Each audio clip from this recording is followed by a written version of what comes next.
Hello guys, welcome back to my YouTube channel. तो ये हम लोगों का वैष्णो देवी का ब्लॉग है, जिसका मैंने मिनी ब्लॉग डाला था। उस पर काफ़ी आप लोगों का अच्छा रिस्पांस था, तो मैंने सोचा कि मैं फुल ब्लॉग भी डालती हूँ।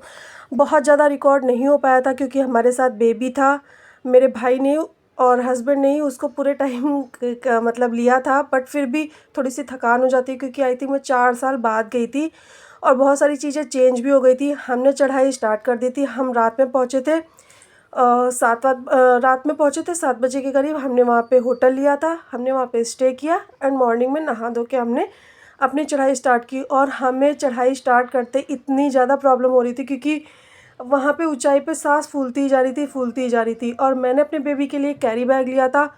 वहाँ पे आपको कैरी बैग आप चाहो तो आदमी के साथ भी मिल जाता है और अगर आप चाहो तो सिंगल भी मिल जाता है, बट हमने कैरी बैग खुद लिया था क्योंकि वहाँ के जो लोग होते हैं उनकी स्पीड बहुत ज़्यादा तेज़ होती है, जो कि हमारे लिए मैच करना पॉसिबल नहीं था। और ये देखिए यहाँ पे हम लोग मतलब जहाँ पे भी थोड़े से अच्छे व्यूज़ दिख रहे थे, हम वहाँ पे स्टे कर रहे थे, वहाँ पे फ़ोटोज़ खिंचा रहे थे। और आप मेरी हालत देखो, कितनी ज़्यादा मैं थक गई थी। मतलब मैंने कुछ भी नहीं किया था, सिर्फ मैंने बैग लिया था, उसमें थोड़ी सी खाने पीने की चीज़ें डाली थी मैंने। और पिछली बार मैं जब गई थी तो मैंने बहुत ज़्यादा चाय पिया था, बहुत ज़्यादा मतलब एक्साइटमेंट थी। इस बार भी एक्साइटमेंट बहुत ज़्यादा थी, लेकिन मैंने मतलब ये नोटिस किया कि मैंने चाय बहुत बहुत कम पी। देन उसके बाद हस्बैंड और मेरे भाई की एनर्जी तो टॉप नॉच थी। मतलब वो लोग कहीं पे भी उनको ऐसा नहीं लग रहा था कि हाँ उन्हें ऐसा है कि नहीं है। वो लोग पूरे रास्ते बहुत इन्जॉय कर रहे थे और मुझे था कि मैं बस चढ़ रही थी क्योंकि बहुत ज़्यादा मेरे को दिक्कत हो रही थी, मेरी सांस चढ़ रही थी बार बार। ये हम लोगों का ऑलमोस्ट आधे से थोड़ा कम, मतलब अर्धकुमारी से थोड़ा कम रह गया था। हमने स्टार्टिंग की थी अपनी चढ़ाई आई थिंक 12 या 1 बजे। और आप रास्ते में ना ये व्यूज़ जो आपको मिलते जाएंगे, उससे आपको लगेगा अरे वाह अरे वाह। तो वो चढ़ाई थोड़ी थोड़ी सी आसान हो जाती है, थोड़ी लिटिल बिट, बट बहुत ज़्यादा नहीं। लेकिन मैंने मतलब मेरे हस्बैंड ने और भाई ने तो बहुत ज़्यादा मेहनत करी क्योंकि उन लोगों ने मतलब बेबी को भी खींचा। और उसके बाद हमने सोचा था कि हम जो है भैरव बाबा की चढ़ाई के लिए क्या करेंगे, वहाँ की चढ़ाई के लिए जो है गंडोला करेंगे। बट ये हमारा जो माता जी के पहुँचने का टाइम था वो 12 या 1 बजे हम पहुँचे थे।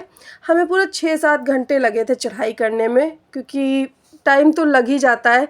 वैसे भी आपको कोई अवार्ड नहीं मिलता वहाँ पे, आप जितना अच्छे से चढ़ाई करो, हर चीज़ को वैल्यू करो, हर चीज़ को नज़ारों को एंजॉय करते जाओ, तो आपको बहुत अच्छा लगेगा। ये हम अर्धकुमारी पे स्टे किए थे हमने, क्योंकि यहाँ पे वो यात्रा पर्ची बनती है।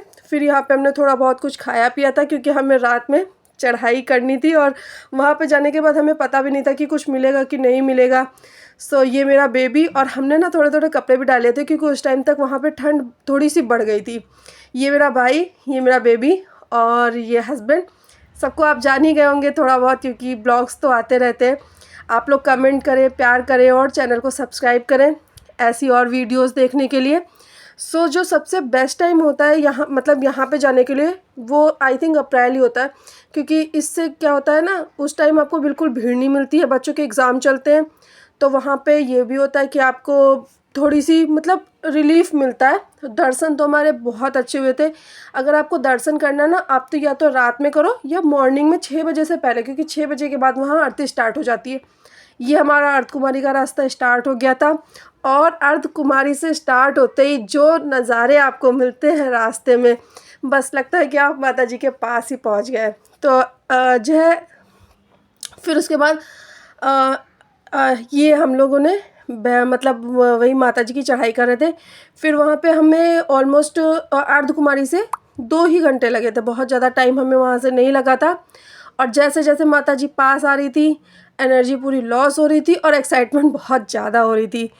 तो बेबी को तो मैंने बिल्कुल भी नहीं पकड़ा था। और हस्बैंड और जो मेरा भाई था वो रास्ते में मुझे यही टॉन्ट कर रहे थे कि आप लोग मतलब तुमने तो कुछ भी नहीं किया, फिर भी उसके बाद और आप हालत देख ही लो मेरी क्या हो रही है। मतलब बिना चढ़ाई किए ऐसी हो रही है, मतलब बिना बेबी को लिए।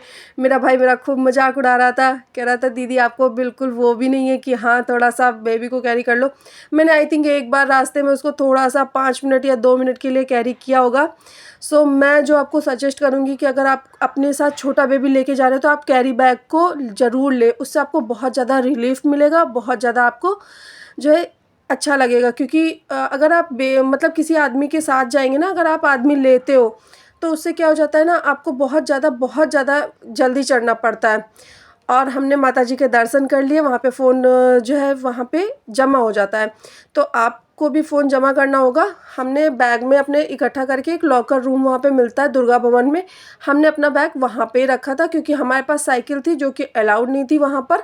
इसलिए हमको पर्ची वाले में, मतलब जो काउंटर पे जमा होता है ना, वहाँ पे नहीं हम बैग जमा कर पाए। और ये हमने स्टार्ट कर दी भैरव बाबा की चढ़ाई। जब हम भैरव बाबा की चढ़ाई मतलब वहाँ पहुँच चुके थे, फिर हमें वहाँ से नज़ारे मिल रहे थे गंडोला के, क्योंकि हमने स्टार्ट किया था आई थिंक 4:30 या 5 बजे, और वहाँ पे जो था गंडोला स्टार्ट होता है 8 बजे। तो यही टाइमिंग, इसलिए हमारा टाइमिंग मैच नहीं हो पाया। और हमने सोचा था कि यहाँ पे अगर जितनी देर हम रुकेंगे उतनी देर में हम नीचे पहुँच जाएंगे, क्योंकि हमारी सेम डे मतलब नेक्स्ट डे संडे की हमारी टिकट थी। और ये हम बिल्कुल एग्जॉस्ट हो चुके हैं। Thank you so much.